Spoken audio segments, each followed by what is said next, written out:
On top of that, there was just the fact that everybody was looking at me. So all eyes on me. So I got embarrassed. Yes. And I was like, oh my goodness. So what I decided, what I came to realize later, what I decided at that moment is I am not intelligent.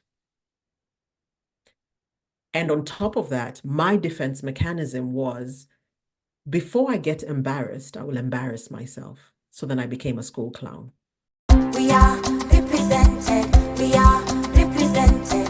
We are represented. Welcome to Represented, the podcast. I'm Aniki Shuru, racial equity coach for online business owners who want to be intentionally inclusive by building a business that is racially equitable. I created this podcast to normalize a conversation around racial inclusion so that fear is no longer the barrier that gets in the way of doing this work. This isn't about perfection, it's about progress. Whether you're taking your first steps or you're well-versed in the journey towards racial equity, this space is for you. So welcome home, friend. Let's get started. From coast to coast, around the globe, we are represented. We are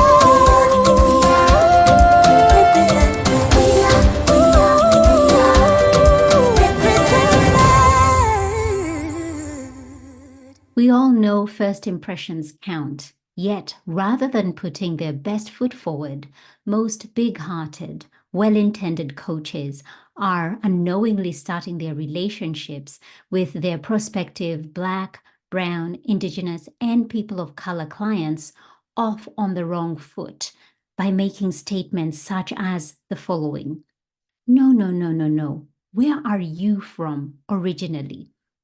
Wow, your English is so good for a Black person. Your skin tone is not dark enough. Are you sure you're from Africa? We have a scholarship program to support people just like you. These subtle yet gut-punching microaggressions can feel like death by 1,000 cuts for a person of color as they are continually reminded they don't belong. That is why I've put together a training called Microaggressions 101, where I help you to understand how to hold safer spaces in your online coaching business that will see you serve a wider and more racially diverse audience. For instant access, head over to anigishuru.com/LT. That's anigishuru.com, gichuru.com/LT. The LT is for live training, and you can find this link in the show notes.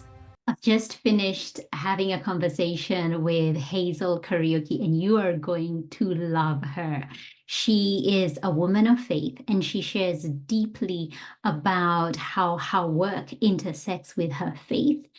And what I truly enjoyed discussing was the framework she's created as a life coach to support her clients, which has the acronym A.R.T, A.R.T, where she goes through awareness, the root cause, and then the transformation.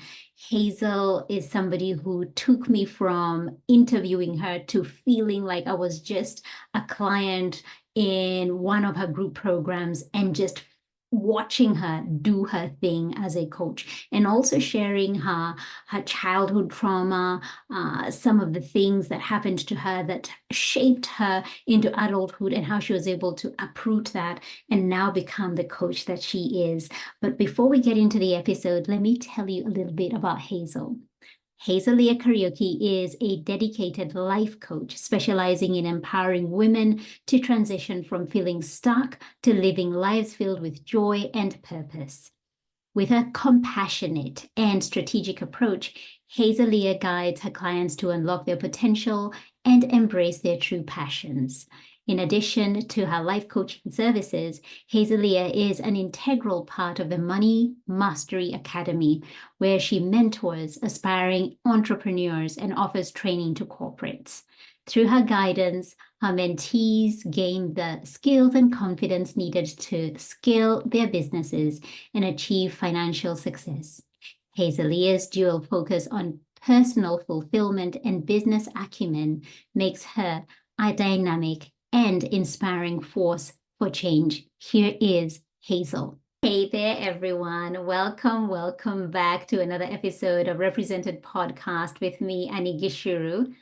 Today's episode, and I know I say this all the time, but honestly, the guests I've been having have been phenomenal. But today I am exceptionally excited because I've got what I would call a childhood friend. Hezeliya Kariuki was a schoolmate of mine. She was a year ahead of me. And what I remember about Hazel was that she smiled. She had this smile that was on her face all of the time. She brought joy to the schoolyard. She was fun. And reuniting with her about a year ago, which has been over 20 years since we last saw each other, she hasn't changed that much. There's still little Hazel in there, even though she's a mom, she's a wife, she's a life coach. And so Hazel, welcome, my dear. Thank you. Thank you so much for having me. It's so exciting to be here, honestly. I'm really excited. It's so interesting hearing how people viewed you when you were a kid. And yeah, it's yeah, excited. I'm excited.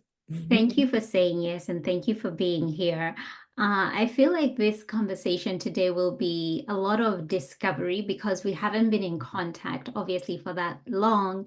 And Yeah, I only found out you were a coach when we were at my sister-in-law's, bridal shower. yeah. And you're like, I'm preparing for this, for this. I don't know, was it a presentation that you were doing? You're Yes. trying to get the Yes, it was a internet presentation. Yeah. you were trying to get the internet working and you said you were a coach, and I was like, oh my goodness, I'm a coach Oh, too. And so yeah, it was a lot of I completely fully understood the things that you were trying to make happen in behind the scenes. And yeah, so Hazel, I would really, really love for you to tell us how you got here. So you're a life coach specializing in empowering women to transition from feeling stuck to yeah. living lives filled with joy and purpose. Mm, But I know it yeah, wasn't always like that for you. In fact, you go on to say that failing in school, hiding behind humor, and avoiding challenges led you yeah. here. Can you just Yes, it kind of did. take us back and bring us forward with how you got All here? right. Okay, so wow, where do we start? Um,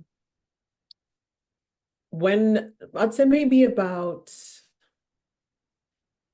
8 years ago, I was in a place where let's just say I was in a crossroads, where there was so many things that had gone wrong in my life. And I'm a Christian. So for me, I was asking God, where are you? It was actually 7 years ago. My mom had just passed away, and I was not able to go see her while she was ill, and I was not able to go for the funeral. So I was just angry. I was just so angry. And that was like the cherry on top of so many of the things that had been going wrong in my life. And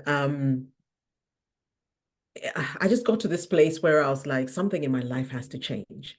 And when you really know your gifts, you know your skills, Yeah. not only because other people say them, but also when you do things, some things just came so easy for me. But somehow I just felt like, like you're stuck. I just felt stuck, like I was in a box or something. The best way I can describe it is I used to feel like I was in a glass box, because in a glass box, you can see everything around you. And I Absolutely. could see my talents were over there. And I was like, oh, they're my talents. Let me go get them. But every time I'd walk towards them, because I'm in the box, I'd slam into the box and I'd fall back. And I'm like, oh, but I can see them. Let me go get them. And Mhm. I'd keep hitting this wall. But I just could not figure out what this wall was. Wow. So I reached a point where I was like, I need to figure out what this wall is and get rid of it. And I was on Instagram as you are scrolling, and I see this ad of this lady who's talking about life coaching.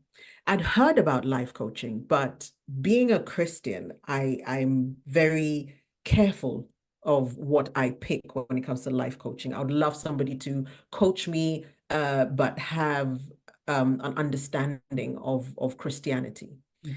And she started speaking about God and, and life coaching. And I was like, oh, okay, this is interesting. So I clicked on it and I listened to what she was saying. And she spoke a little something about business and other things. And I was like, okay, let me follow her. So I followed her for a bit and then I joined her academy. Mhm. And let me tell you, it was the right time and it was the right thing for me to do. Because when I stepped into that space, first of all, the way the atmosphere she created was such a safe space because it was group coaching, and I was thinking I'm not the type of person to speak my business. But the space she created, I was able to speak so comfortably and so confidently, and I didn't feel judged. I didn't feel like, oh, well, if they only knew who I am, how people always think like that, oh, if they know who I am, they might know my dark secrets. But the atmosphere was conducive for me to just speak my heart because it was a space where it was safe. So, during one of her classes, she had pulled somebody up because they were struggling with something. So she was doing a one-to-one coaching live while during the class. And while she was asking this lady some questions, I thought I would answer them just in the back of my mind as she was asking her. So as she was asking her questions, I can't remember the series of the questions, but it was around when was the last time you felt that particular emotion? So I was like, okay. So I started thinking about things that I've been going through. And I was like, when was the last time I felt that emotion when I was younger? And somehow it took me back to when I was about 9 years old. And don't ask me how it was so clear. It's like it was a vision. I could see it and I could remember that. And I was in class, and the way we sat in class, it was this big square table, and then would be like two people here, two there, two there. So we were in class doing our thing, and then the headmistress walks in. And the headmistress was very strict, very, very strict. So as soon as she walked in, I see like it was pin drop silence. And I looked up at her because she was like directly in front of me. And I looked at my teacher, even her, she looked scared. So I was like, oh, okay, this is serious. So she comes and then with her hands behind her back, she walks around and is inspecting the class. And I was like, damn, what is going on here? So she comes to me, she comes to me and she looks at my book and she points at my book and she says something. Annie, I had no clue what she was saying. So I looked at my book, and this time now I'm panicking because I'm like, oh my goodness. So I'm looking at the book and I'm trying to figure it out. I'm like, okay, even if I don't know what she said, I could potentially just figure out by looking at the book. But I couldn't see what was wrong with my book. So I'm looking at my book. I start touching the book and I look up at her and I look at the book and I'm like, I don't know what she's saying. And she says it again. And this time her voice was a little bit elevated and she sounded a little bit angry now. So I was now in full on panic mode. And she says it again. And I'm looking at my book and I'm like, oh my God, I don't know what she's saying. She looked at me like, what's wrong with you? And she tells my desk mate, can you do it for her? So my friend takes my book, and when the corner of the book gets folded, Yeah, the dog she wanted ears. me to unfold. Yeah, it was doggy ears. She just told me she wanted me to unfold it so that my book can look neat. At that moment, I felt like I was the most stupidest person that ever lived. And then on top of that, there was just the fact that everybody was looking at me. So all eyes on me. So I got embarrassed. Yes. And I was like, oh my goodness. So what I decided, what I came to realize later, what I decided at that moment is I am not intelligent. And on top of that, my defense mechanism was before I get embarrassed, I will embarrass myself. So then I became a school clown. That's where the funny Hazel came from. That was where the funny Hazel came from. It was a protective mechanism for the Yep, trauma you had yep, yep, experienced. absolutely. And it reminds me of this book. I haven't read it, but it is Mm, called The Body Keeps the Score. yes, And I've so heard about that book. and it's like when you had that safe space and you were Mm, internally answering those questions, your body mm, took you back to that point in time and mm. how you Yeah, felt. And it kind of absolutely. just unraveled. I am curious to know because one of the things that I talk about in my coaching spaces, and one of the things that a lot of my clients say when we're studying Mm, anti-racism work, because that is what I do, I'm a racial equity coach, yeah. the space they're in feels safe. And I can Mm, understand what they're saying when they're saying it to yeah. me. But Yeah. as somebody who experienced what you did as a child, coming into Yeah. a space that was made safe for you, could Mm, you describe for us what safety mm, was given, what safety was for you? What was it that this particular coach did to create a mm, space that felt safe for you to be mm. there, to even allow yourself to explore and go back Yeah. and Yeah. get to the point where you're like, oh my goodness, this is what happened to me when I was 9 years. Mm, mm. Yeah, what I felt it was in the words she used. There was nothing about her words that were judgmental in any way. And every time anyone did open up, because initially you are skeptical until you do open up yourself, you're kind of like watching. You want to see, is this really space safe? Is this really a place where I can open my mouth and my words will not be repeated back at me in a way to judge me? Because I think the biggest thing usually is judgment. Yes. When we've gone through something, like that feeling of I'm not clever, Mhm. it's such a private thing, you know. As I explain a little bit more about it, you'll see how I hid it because it was shame, you know. And it was purely in the words she used. She would just ask questions in ways that it would pull it out of you. And then when you say it, there is like there was no judgment at all. And that was the big thing for me. Because when you're dealing with shame, you can't be like, oh, but you should have, or this is what you should have done. Still, even if this is what you should have done, or never do that again, it feels judgmental.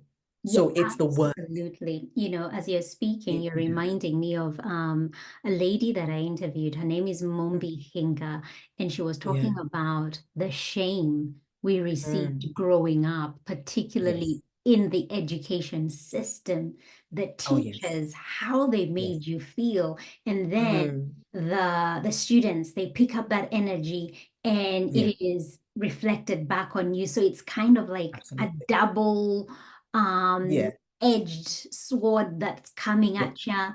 And Mm. so I think there's a lot that we're unpacking, Mm. especially for us who went to schools, in African schools, and the Yeah. expectations Oh, that yeah. were put upon us. We were Yes. expected to excel. We were expected to be Absolutely. smart, bright, understand things, Mm. be impeccable. And I think Yeah. that pressure, and I Yeah. digress a little bit here, came Yeah. from wanting us not to end up not having made it. Yeah. The pressure of not succumbing to not having an education and making a life of yourself. Yes. But it was done in a way that I think caused a lot of damage, harm, Absolutely. trauma to a Yeah. lot of people. And as Mm. adults now, we're still Mm. trying to unravel that. Some Absolutely. probably haven't even gotten there yet because, again, Mm. therapy is not something that as Africans, Black Yeah. Africans, we are, we subscribe to. It's something that's really looked at Absolutely. as, oh, that's not something we do. We pray to God, Absolutely. particularly those who are Yeah. Christians. We pray to God and God will help you. We'll And sort it therapy out. is looked at like for those who have mental health, like it's something for, the others. There's so much otheringness, Others. when you Mm. don't understand people's trauma. It's not like what's wrong with you, what happened to you, right? Yes, absolutely. Yes, I agree with that absolutely because just to kind of add to what you were saying, excuse me, just to add to what you were saying around our parents is we have to see where they came from.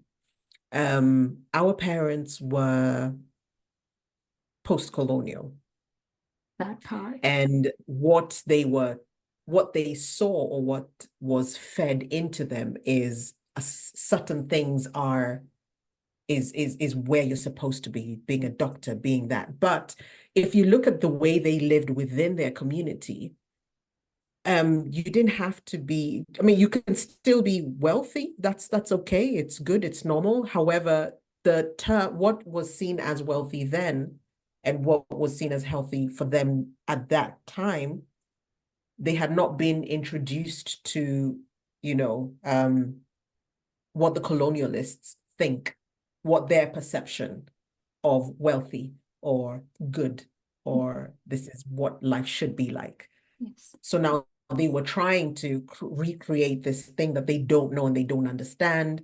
There's a new standard that has been created. And so they were just working with what they knew, you know. And now that I had been coached, I have a little bit more sympathy for them. It's no longer, you know, oh, look at what they did. No, that's all they knew. They worked with what they knew. That is what they knew.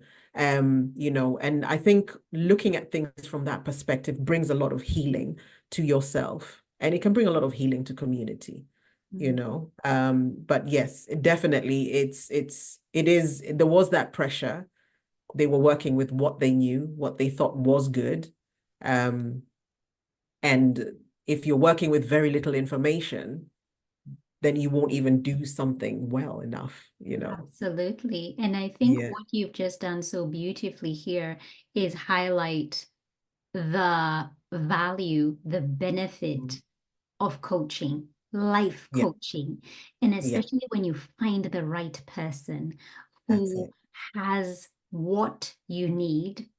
And Mm. because not all coaches are good coaches, you can go to coaches Mm. and be like, oh, that wasn't the experience I was hoping to get. Or if Yeah. that's what life coaching is, then I am good. Get it. I don't need that. And so you were very blessed to be able to Mm. find somebody like that who is able Yeah. to help you where you are at that particular point in time. And so talk to me about the kind of clients that you now work with, Hazel, and Yeah. in particular, the common traits you see in them that Yeah. makes them either want to come to you or you see Mm. it and you're like, I can help you because I've Yeah. got the solution to this issue that you have. And I know if Yeah. we did sessions together, you would come out Yeah. the other side a different Yeah. person. Indeed. For me, the biggest thing that I find, actually you'll be able to see it in a lot of people, is the fact that people create stories in their head. And let me use my example. All that happened, the facts of my story when I was 9 years old, is my headmistress walked into the class. She asked me to do a task. I did not understand the task. She asked my deskmate to help me. My deskmate helped me. That's all that happened. That's all. But in my head, I created a story that I am not clever. I need to protect myself from embarrassment. And it's those creating stories, you know, where it's fairy tales, really. We create fairy tales and then we make that our life.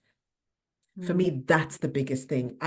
It's helping people understand or be more aware of the facts and remove the extra fairy tales that they make. When I understood that, the freedom it gave me, I get angry less. Things offend me less. I'm able to move on quicker because yes, I mean, we are emotional beings.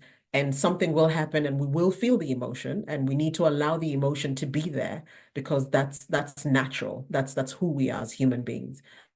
However, once that has happened, you need to now analyze it and ask yourself, what actually happened? Not what do I think happened? What actually happened? And for me, that is what I like to separate those two.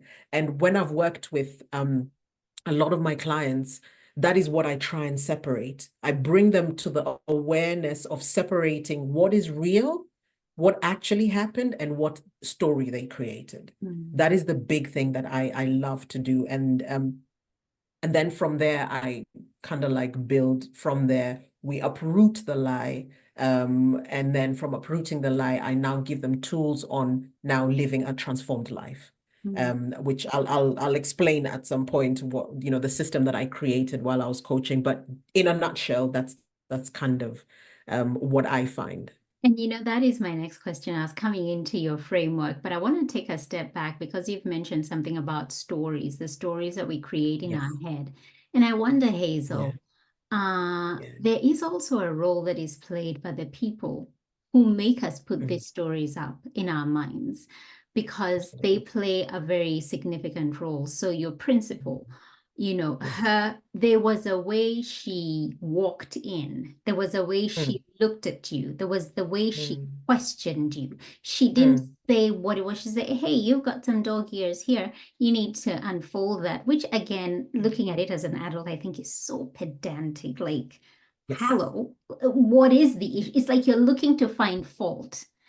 Yeah. And this is a little 9-year-old. Mm. And so she played a role in that. Mm. So as Yeah. much as I'm thinking, yes, they're the stories that we make up, but they Yes. are birthed from something that's happened that's made you Absolutely. believe how you are Absolutely. feeling. And it takes me to a quote by Maya Angelou when she said, Mm. you might forget what people say or what they did, but you don't forget how they make you Made feel. you feel. And so Yeah. she made you feel a certain way. Absolutely. And Absolutely. that stayed with you and made Mm. you into somebody you were not. Mm. This clown, you Absolutely. say, to kind of, Mm. that self-preservation Yes. strategy. Yeah. And so I'm just thinking for somebody who's listening, as much Mm. as yes, we do make up stories like, oh, what is wrong with me? Or I've made this whole thing up, and I will tell, like for me, I do that too, and blow something Mm. up, and my husband's like, you've missed the point here, Nyambura. Yeah. Is that what you're telling yourself? I'm like, yeah. I like, oh, that's so far from the truth. So it does Yeah. happen, but there's Yes. a trigger. Yes, yes. And there is a trigger. And I think for me, what I try, the space I try and bring people into is if we focus on what the other person has done to us or how they have caused us to feel the way we feel, we will never move on. We will never move on. So for me, it's around I can only take responsibility of my action. I Mm. can't take responsibility of what the other person is doing. And for that reason, I'm not going to stress myself trying to get the other person to be what I want them to be to me at that moment. That's not my job. I will give them information because it is important to speak out when somebody has offended you or has said something or done something that is not pleasing to you. It's okay to communicate it to them. How they choose to take it is none of your business. Your business is you have communicated, and that's all. What you need to worry about is yourself, your heart at that moment. Mm. Because there's another thing that I usually I teach a lot is around forgiveness. Forgiveness is key to live that free life. You know, that life that everyone is desiring. Forgiveness is so big. Forgiveness is so big. There's a story in the Bible. Jesus was giving a parable of a guy who was like a rich ruler. And this rich ruler had a servant who owed him money. So he called him over and he's like, dude, come, you need to pay me my money. But he was like, oh, forgive me, I don't have the money right now. And, and all of that. And the ruler was like, you know what? Don't worry. I'll cancel that debt. It's okay. And the guy was like, oh, thank you so much. As soon as he stepped out the door, he bumps into his fellow workmate and he says, dude, you owe me money. And the guy's like, oh, I'm so sorry. I don't, same thing. And he's like, nah, nah, nah, nah, nah, nah. I need that money and I need it now. So he's like, okay, so you're not going to pay me my money? Then he takes him to jail. So everybody around him was like, dude, why would you do that? You just got pardoned for an amount even higher Yes. than what your colleague owes you, and you couldn't forgive him. And so word goes round back to the ruler. By the way, do you remember that servant? Yeah, Yes. he got his friend taken to jail for the same thing, same reason. So he comes, so the ruler calls him back and he says, dude, I forgave you for what you for the amount of money you owed me, and you couldn't forgive your fellow man. Okay, for that reason, what I'm going to do, and this is the key part, what I'm going to do is, because you couldn't forgive, I'm going to take you to the torturers. And that's where Jesus ends the parable. And what he says next is the key thing. He says, so will my Father in heaven do to you if you do not forgive. That tells me if I carry unforgiveness, what I'm doing is essentially, I'm just presenting myself to the torturers. So when you harbor unforgiveness, the things that go wrong in your life, the things you attract, and you wonder why things are not going well with you. You wonder why sickness is coming, because for unforgiveness, there's a whole, I mean, I don't even want to go into it. There's a whole thing that happens in your body that unleashes disease because you're not at ease. You will get disease, you know. That's how people get ill. That's why you hear people have heart problems, high blood pressure, because that's how forgiveness manifests in your body. Unforgiveness, rather. Unforgiveness manifests in your physical body, and then it manifests in how you are, because now you stop being you don't trust people. All these little things start happening and they start coming, and and then people think that's just the way I am. No, honey, you need to forgive. A misconception that a lot of believers have is that Yeah. that forgiveness is for the other person, but it really is for you. It really is to free you. It is really to Absolutely. unshackle you. And so, Hazel, I'm really interested to know, you created a framework to support your clients, the Art of Yes. Breaking Cycles system. Mm-hmm. How did you get there? How did I get there? That's an interesting one. As I was coaching, I had learned, my coach taught me. I went for some lessons with her, and we coached, and I helped her coach some of her clients, and I also did a few other courses. But the one thing that I felt was always missing was I felt like there's a little bit more to it. Um, there needs to be some root work. A lot of people do surface work. They just make you aware. You're aware of what is wrong, and then they give you tools to manage it. At the That's surface. what yeah. Let's just let's manage these. So you have procrastination. Oh, make sure you put this little thing here and put this thing. No, no, no, no, no. Why are you procrastinating? Let's get to the root of it. And then when you get to the root, then you unpluck it. It's like a weed, If a weed comes up, if you just cut it, it will grow again. Why? Because it's still rooted. Absolutely. It's still rooted. So you have to pluck it out from the roots. Then that's it. It's gone, So while I was creating the system slowly by slowly, using the same skills that I'd learned from my various coaches, and one time I sat down and I was like, okay, first of all of these things that happen to us, the traumas with a capital T and a small t, when they happen to us, we end up getting stuck in cycles and patterns. And I was like, okay, so then we need to look at these cycles and these patterns and break them down. And I was like, okay, but a lot of people don't even know that the way they are, or they're stuck in a cycle. Sometimes people just have no clue. Like I said before, they just keep saying, oh, that's just the way I am. I'm like, no, there's more to it. So I was like, okay, then I need to make people aware. Mhm. So in the art of breaking cycles, ART is an acronym. So A is awareness. So then I teach people how to be aware of who they are, why they tick the way they tick, how they do things, and just understand and be aware of themselves. That's the A. And then the R is the root work now. Now, the root work is now where we go deep and we find out where did that stem from? Where's the origin of that? And many times they find that the origin is usually between the age of 3 to about, is it 11-ish? Wow.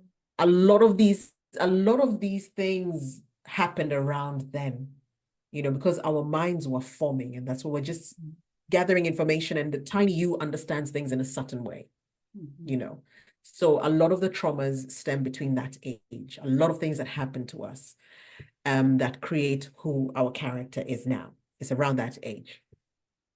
So we go deep into that. And for me, being a Christian, we go through forgiveness. All of these things, some of them are generational. Some of these things are generational, they're spiritual, they're generational. So we deal with generational curses and generational patterns and generational cycles. And we pray through these so that we can root them, from a spiritual perspective, because it's good to do it just in the natural way, but then also we need to, it gets rooted spiritually. So Yes. then we uproot it spiritually. Now, just like, remember the way I described the weed? When you yank it out of the ground, then there's a big gaping hole, right? We Mhm. need to fill that hole with the right thing. That's another thing that happens that a lot of people don't do. Mhm. Yes, they might get that freedom. They're like, yes, oh my goodness, I've gotten rid of all this, but then they don't fill it in with the right things. So old habits creep back in because they're like, yeah, this is familiar. So true. We we So we true. love familiarity. We love Mhm. something that's comfortable and familiar. We go back there. So what I do is in the transformational, remember ART, A-R-T, T is for transformation. Now the actual transformation is now we build new habits, and part of that is we look at your principles, and I use my principle journal. Oh, That's yes. my book. Yes. Yes. So I use my principle journal, and in that, what we do is we look at principles that you stand by, principles that you can go back on. I'll give a quick example. Like for me, at the moment, the principle I'm really standing on is focus, because I have a lot of things that I need to do, and it's coming to the end of the year, and there's some things I've not achieved, and I want to achieve them. Mhm. So focus is my principle. And what I do is I teach people to get the dictionary meaning of focus. There's what we think we know. Many times when you go in the dictionary and you find out, you're like, oh, it means that as well. Okay. So what it does is it enlightens you on the understanding of the word. So like focus, I'd find the dictionary meaning of focus, and then I'll find a Bible verse. What does God say about focus? Mhm. What does God say about focus? And once I've understood what God says about focus, then I write down the areas that I need to focus on, because now, once you have an understanding of something, how you approach it, you approach it better, So then that's the next thing. What areas do I need to focus on now? And I get people to journal weekly, and just plan your week. And it's not just about, okay, now I know, okay, no. What am I going to do this week? Create a good plan so that you're focused this week. And then at the end of every week, journal and write down, okay, what did I do right? What can I improve on? What distracted me? Once you have those, then you're winning the next week. So there's principles. And then another thing that I teach them in the transformation stage is what I call spiritual intelligence. I got this from what is his name? His name has just gone out of my brain right now. It's a book I read, and I was I liked that he called it spiritual intelligence. You know, though you have emotional Yes. intelligence and all, but he's a spiritual intelligence. And what spiritual intelligence in a nutshell is being able to pray to God to give you intelligence for whatever it is that you're doing.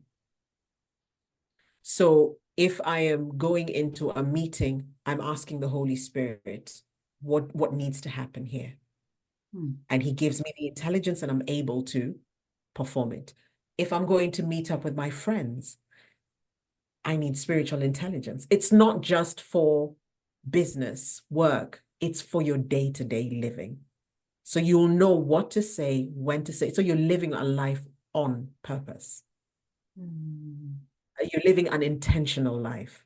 So that's the transformational. So it's spiritual intelligence, working on your principles, and then vision, writing down your vision, writing down goals, live a life on purpose, So that's what my system is. Feel like I've just had a coaching session. I feel like I've stopped the podcast and now I'm listening. I'm a client. I'm hearing everything you're saying. And there's such a system to it, the acronym Yeah. ART, the principal journal. And I feel like you've got my notes, Hazel, because that was the next thing I was going to ask you about. You're the author of a journal, and I know you sat down with Mm. my little sister Kambua and you shared about your journal. But you Yeah. just answered that. And Yes. so we will go to the next one. And this is kind of Yeah. switching gears up a little bit. The Yeah. podcast is called Represented, and the core of the things that we talk about is Mm. racial equity.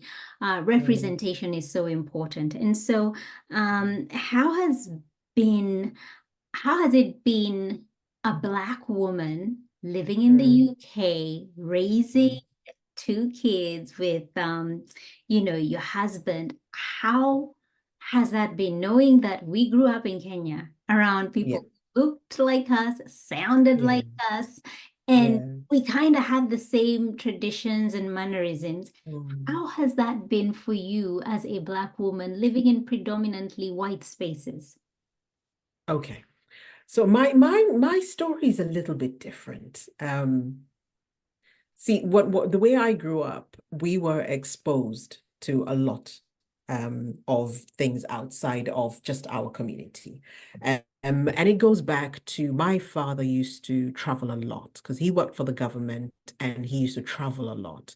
So he never traveled with us, but he always brought stuff and gave us stories. So it almost felt like we knew what was happening out there. And my mom, growing up, she went to a Catholic school and it had German nuns. So a lot of the way she does things, it's been influenced by that.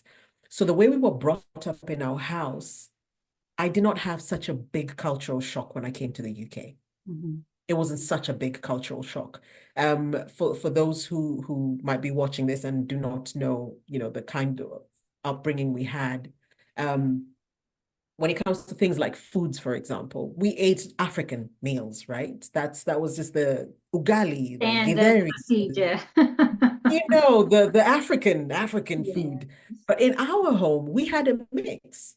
My mom used to make pizzas before there was pizza in any pizza restaurant in Kenya. My mom used to cook us Chinese, so she baked all sorts of things. We had different types of pies and things that were not your typical Kenyan food.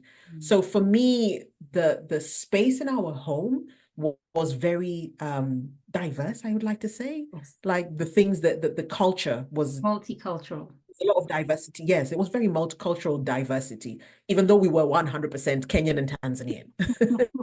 Yeah, So yeah. when I came here, I remember being warned, be careful, you have to protect yourself. There's a lot of racism. And so I came expecting racism. Wow. But when I got to the country, and I so happened to go to a I didn't even land in London. I went to somewhere in the northeast of England, and it's predominantly white. And I was staying with my uncle, so our family and those three other black families in the whole city, the whole town. Okay. And initially, obviously, that was a little bit, oh, okay. Um, but the funny thing is, when I joined my university, I had the most amazing friends. I mean, I never felt black once. I never felt black once. And that's why I always tell people my story is so different. I have been so blessed. And she asked questions so that she can understand. She's like, "Oh, so how do you do this?" And then I'd explain it to her. And I never felt it never felt, unless I was naive, but I never felt like there was anything racial about it, or racist. It was, she just said it from such an understanding way. And because she just wanted to understand, and she just loved me like her little sister, you know? And I was so blessed to have that. Um, and so what that did, it shifted my mind about racism altogether. And I was like, not everybody is racist. Yes, there will be some people who are like that, but not everybody is racist, Yes. And so I never, it's almost like I shut that door to see racism. Did I ever experience it? Maybe I did, but I didn't know because I genuinely just shut that door. The only time that I can say I openly saw some kind of racism is one time I was walking from my house to where I worked. I had this job in a call center while I was studying. And as I was walking, this lady stops, looks at me and my cousin, moves back, looks us up proper, and she goes like, disgrace. I looked at her and me and my cousin looked at each other and we bust out laughing because we found it so funny because we are like, oh, we actually felt pity for her. Oh my gosh. Because we're like, we felt pity for her. We looked at her, we laughed and we continued walking and it never bothered us at all. Why? Because of, I guess it's also the mindset that we had. We Yes. chose not fully ignore it, but not dwell on the pain of it. Because I've seen how there's loads of people who sometimes you can see clearly they didn't work hard. And they're like, oh, they're being racist. I'm like, no, honey, you didn't work hard. You didn't do what you were supposed to do. You're just using that as a as a crutch as an excuse Yeah. for what Yeah. you've not done, and it's about, I guess it's also about, it's a thin line. It's a thin line. Sometimes it's genuinely racism and sometimes it's just you not doing what you're supposed to do or not being who you're supposed to be. And yeah, and it's there's so many times I've been in spaces where I am the only black person, but I've never felt like I'm the only black person.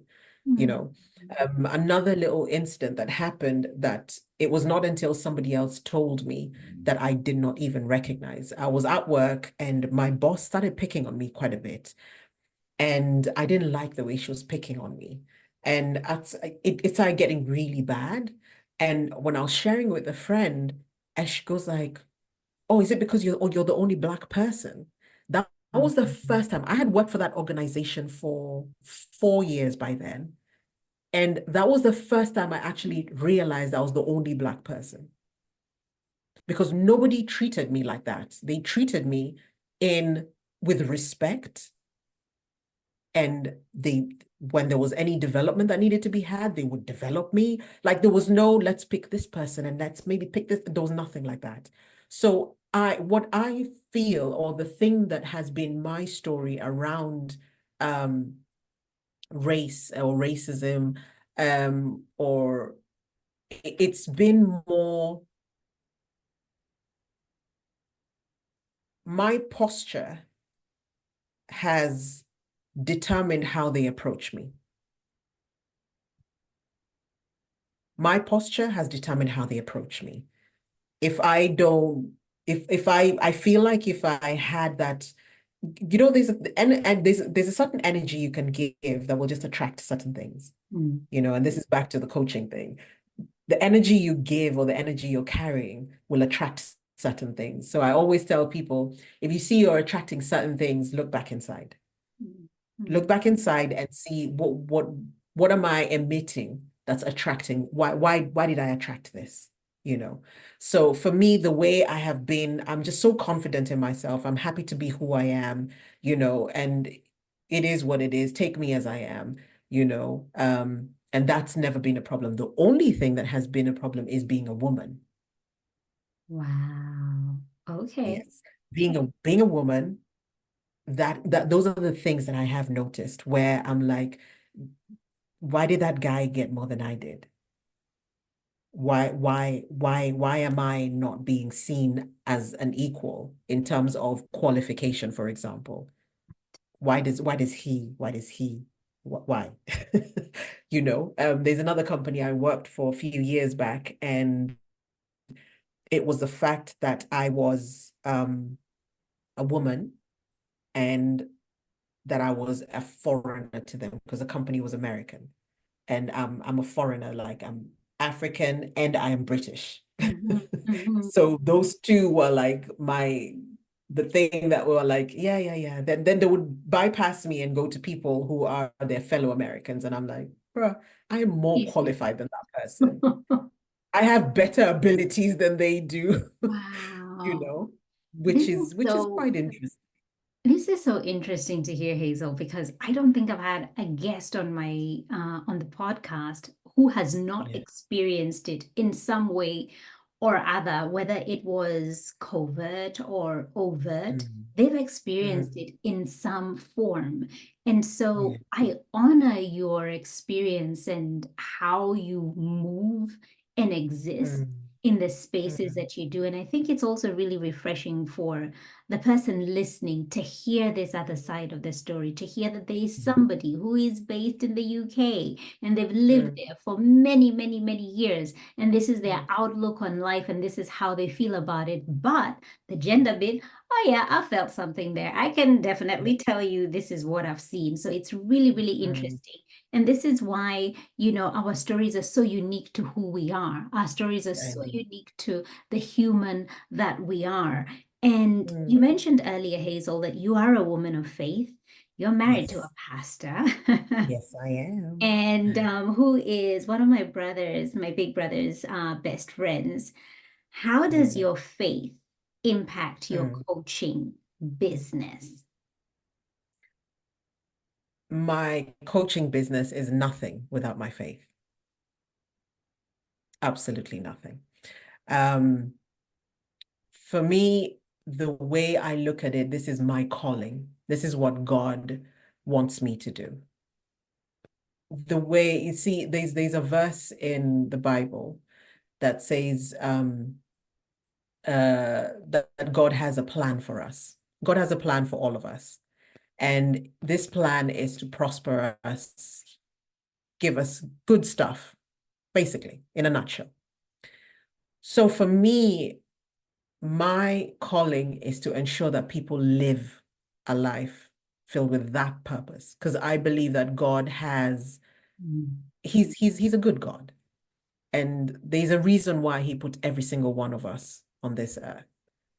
And for me, I want, when you're aligned in the purposes that you were put on this earth, you function better, you're happier, because if you think about it, if you have a gadget, like you have a phone, and you take the phone and try and brush your teeth, it's not going to brush your teeth. A Oh, phone was not created to brush your teeth. That's not what it was created for.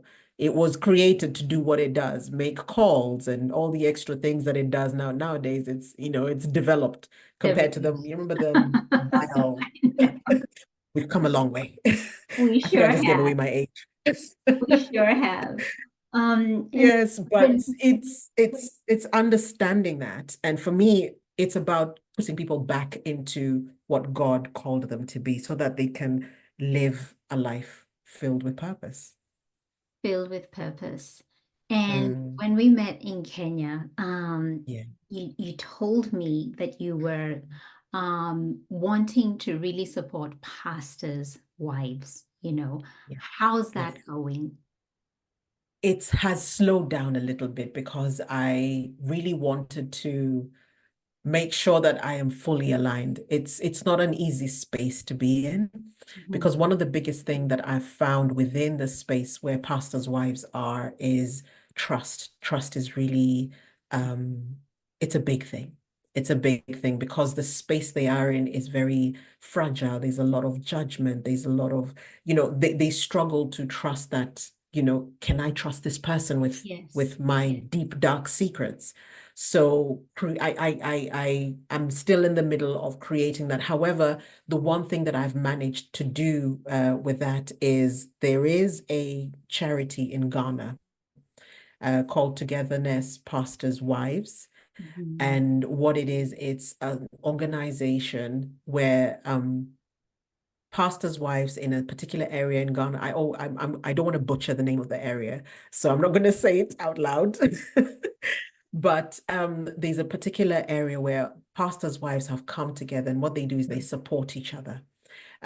Because what they found many times is their husbands are fully elevated, but the mothers and their children are struggling. Mhm. Some of them don't have food, they don't have money, the husband is barely making anything. So they come together and they support each other. And I'm a patron of they made me a patron for the charity. And this was recent because I was praying and I was asking God, where can I start? Mhm. And he just brought this woman to me. And this woman reaches out to me from watching something that I had done on social media. Or I think it was on Instagram. I'd done a live and she reached out to me and she said, "Oh, I see you're a pastor's wife as well." And we got talking and she started telling me about the charity. And I was like, oh my goodness, I would love to get involved. And the rest is history. So um, that at least that bit I am doing. And what they do is they have occasional meetings, they meet together, they support each other, teach each other some skills, and also they always have like food. They take food to like the children in the area. They do so much. They do a lot of philanthropic work in that area in Ghana. Mhm. So that is that. But with time, I definitely in 2025, I'm looking to create just some retreats for pastors' wives, where it's going to be a place not to come and just give. That's all they always go to, a place where they're always like talking, being spoken at, do this, do no. I want it to be a place where they just come and just relax, Wow. breathe, and move away from all the madness and the responsibility of being a wife, being a mother, being in charge of their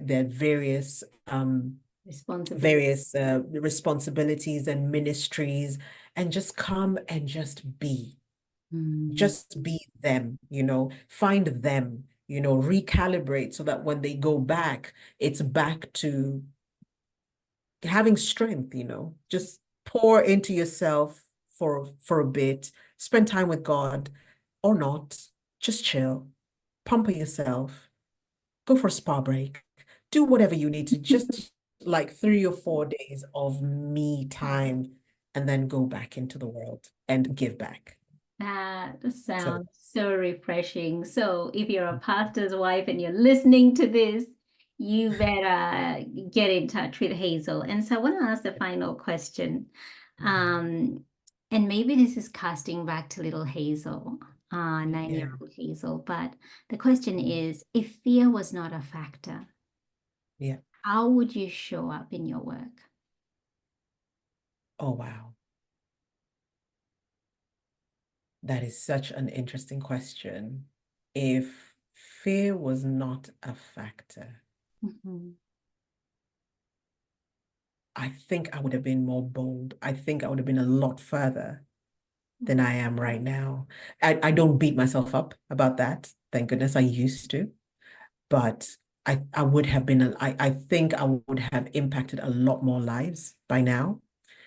Because imagine if I discovered that coaching, this space was my space ages ago. And funny thing, when I would sit down and think about my who I am and what I have been in the past, I was always coaching. I just never knew I was coaching. I was always that person that everybody would come to and I would decipher things. I would be that person who always I'd see the brighter side of things. My mission every time I meet with anybody in my head is like, by the time I leave this person, they need to feel better. That was always how my brain thought then. So in my head, sometimes I'm like, if the fear and all those lies I told myself were not there, I don't know where I would be. But shoulda, woulda, coulda is none of my business. I'm here now. I'm I'm so glad I found out, and I am out here, and I want people to live a life of purpose. I want people to be happy in who they are. I want people to be healed, healing. Society will be a such better place when people are healed. Because hurt people Yeah. even when they don't know they're hurt, they hurt people. So I just want people to be in that space because that freedom is beautiful. It's beautiful. Oh, amazing, amazing. Where Yeah. can people find you and connect with you, Hazel? Fabulous. You can find me on all socials.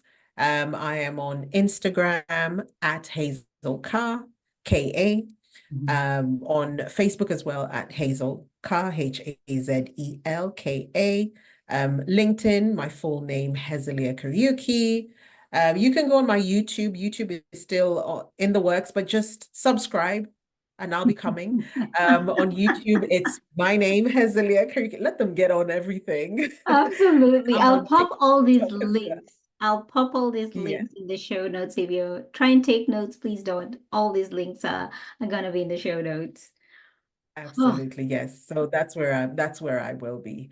And if you don't mind me adding, my what I call my academy, I call it Empower Her Academy.